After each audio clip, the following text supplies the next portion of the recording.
忍びの時代は終わる。 The age of the shinobi is over. Those are the words uttered by Boruto Uzumaki as we kick off this manga. And really, this panel leaves us more questions than answers, because why is Konoha in such a terrible state? Why is the village so empty? Where is everybody, right? We see Boruto mature as an adult, right? It seems like he's been through so much. We see Kawaki.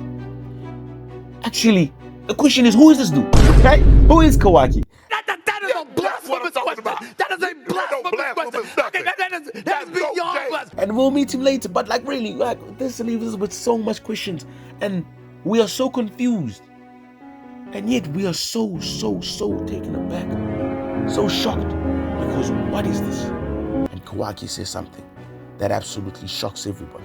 He says to Boruto, I will send you where the seventh is. And now we wonder, where is the seventh? Where exactly is he? And Boruto, he says that he's still a shinobi. Even though the age is finished, he's still a shinobi. And I cannot wait to find out what exactly led us to this conclusion. I would like to welcome everybody to my YouTube channel. My name is Joseph Joe. We are going to deep dive into the Boruto manga, of course, Boruto Naruto Next Generation. And this is a deep dive into the very first chapter of this very long and very interesting manga. Let's get it.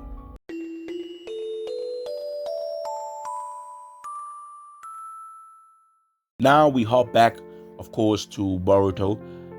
In the present, of course, we're introduced to normal Boruto. He's a very rebellious teenager, right? He isn't too thrilled about being the Hokage's son, right? He's living in the village surrounded by his friends, his classmates, and his feelings are so complicated. Unlike his father, though, Naruto, who dreamed of becoming the Hokage, gaining everyone's respect, making everyone acknowledge him, Boruto resents that title. He's tired of being in his father's shadow, right? You can see Boruto's frustration with this situation. He feels that he's just a tool to be used for the village's image, and it's understandable. You know, Boruto doesn't remember the days when Naruto was struggling for to become Hokage. He doesn't remember that because he wasn't there. He wasn't born. To him, his dad is already at the top, and he doesn't get the same thrill from the idea of becoming the Hokage, right? It's a burden. Now, key to remember, right? When Naruto, grew up, I mean, he didn't know who his father was. He didn't have any parents. You know, he doesn't know their names. He doesn't know what they did. But one thing that was always on his mind is that if he's Hokage, everyone will know his name, because everyone just keeps ignoring him. But when he's Hokage, everyone's gonna know his name. Boruto, everyone already knows his name. Everyone knows who he is, but they only know who he is because of who his father is, right? And of course, this represents a complete contrast between Boruto and Naruto, where Naruto wanted recognition, whereas Boruto's goal is to avoid the spotlight. He doesn't want to be at the center, right?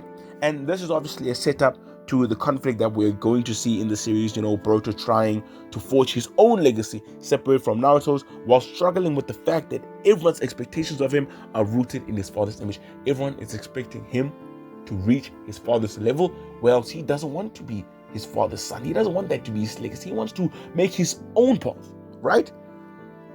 Now we're going to cut forward, right? We're going to cut forward, and now we're going to meet Sarada and Mitsuki, right? His teammates, right? So now let's meet the rest of the new Team 7, right? First, there's Sarada Uchiha, Sasuke's daughter, of course. She's incredibly focused and wants to become the Hokage herself, which is weird because she wants to become Hokage so bad.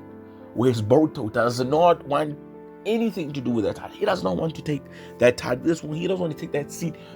Is it because his father's there? Of course, mainly because of that. Because he doesn't want to follow in his father's footsteps. He wants to follow his own footsteps. But then it's very interesting, because Sarada wants to become the Hokage. She's an Uchiha, and I want to point that out because we know the history, right? We know the history with Tobirama getting the second, and yet we all know Madara wanted to be the second, but he couldn't because the village didn't trust the Uchihas, and they didn't trust him because of the history between the Senju and the Uchiha and how all of that happened, right? And now it's like we go down the generations, you know, after Sasuke, then we get Sarada. She wants to be Hokage, whereas Boruto doesn't. And you know what? I'm all for it. But then there's another character who I absolutely love. One of my favorites, Mitsuki. Listen, bro. Mitsuki, he's new in this town, right? He's calm, he's composed. Like, he's very talented. He is absolutely talented. But there's an aura of mystery surrounding him. Because it's like, who is he? Where did he come from? Like, who is this dude? Everyone else is pretty recognizable, but like who is this dude, right? It's like him, like we know who Boruto is. We know where he's from. Okay, we don't know him, but like we know where he's from. Naruto, right? We know Sarada. We know, of course, Konohamaru. But like, who is Mitsuki? He was special. Now we skip to Himawari's birthday. Genuinely one of the most emotional scenes, I would say, because it really puts into perspective Boruto's view, and like why Boruto feels the way he feels, right? Because remember early in the chapter, Boruto looked at Naruto and he was like, "You better have not forgotten my little sister's birthday, your daughter's birthday, and I better see you there." And we're all hoping Naruto pull through, and he does. We see him, like when Boruto gets on, like we see him, he's there, he's excited for his daughter's birthday, he is present. Naruto is a present father. Let's go, right? I mean, Naruto promised to be there, and he's there, but then, oh my gosh, we find out that it's just a shadow clone. It is not really Naruto, it's just a shadow clone, and what makes it worse, the shadow clone disappears while Naruto is holding his cake. While he's holding Himawari's cake, right? And the cake just falls. And it really just shows you like why Boruto hates the title of Hokage, because it keeps Naruto away from his family. And Boruto is so upset by this. I mean, he is heartbroken, realizing that his father puts his commitments above his family.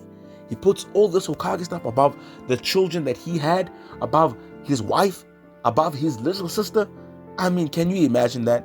I mean, the emotional weight of this scene is just insane, right? Because Boruto is disappointed, he's going with resentment, and we also see Naruto's side. His hands are absolutely tied. He feels so bad because he feels like he's a disappointment. He let his family down, and he's genuinely just so upset. He's just so upset because he's trying his best to protect the village and how boost Konoha, but at the same time it's like, this is your family, man. You should be there for them at all times. And Boruto is so upset by this. I mean, he declares that he would rather not have a father at all than have an absent one. But the thing is, he doesn't know what it's like not having a father. And Hinata reminds him that like you must be grateful that your father is still here, that you have a father. But after all that sad stuff, man, we meet one of the goats. We meet Sasuke Uchiha as homie knocks on the door. Now, Boruto goes running down thinking, oh my gosh, it's my father, he is here, he's actually here. Opens the door, boom, it is Sasuke. And he's surprised, but one of the coolest moments, because like Sasuke's so cool, he's so nonchalant, bro. My gosh, bro. Maybe I'm lazy, but you know what I'm saying? I mean, it's Sasuke, guys, it's Sasuke. But anyway, so Boruto meets Sasuke.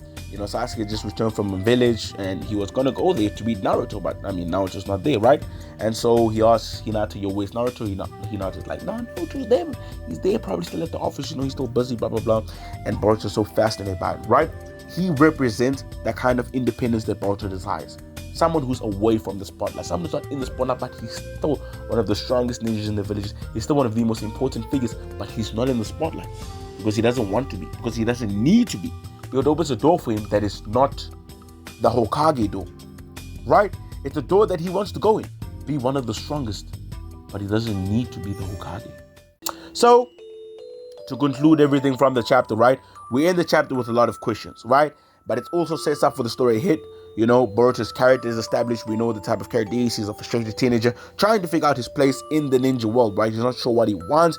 If he wants to follow his father's footsteps, okay, he doesn't want to follow his father's footsteps. He resents Naruto, not necessarily because Naruto, but because he puts his commitments of being Hokage above his family, right? Meanwhile, the shadow of Sasuke looms large, right? It looms crazy, and it gets Boruto thinking like, maybe this is what I want to be. I don't want to be the Hokage. Instead, I will thrive to be something better. I will thrive to be something I want to represent, something I feel comfortable in, and that is someone who doesn't need recognition, but rather he's one of the strongest, and he's just the shadow of the Hokage, right? And really, that's the deep dive of chapter 1 of Boruto Naruto Next Generation. I want you guys to tell me, what do you think about Boruto's relationship with Naruto?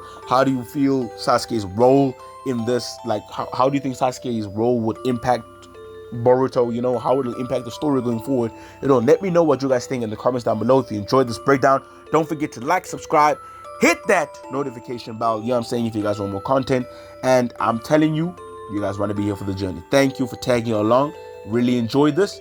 This is Rita Bilishilajo signing out. Peace.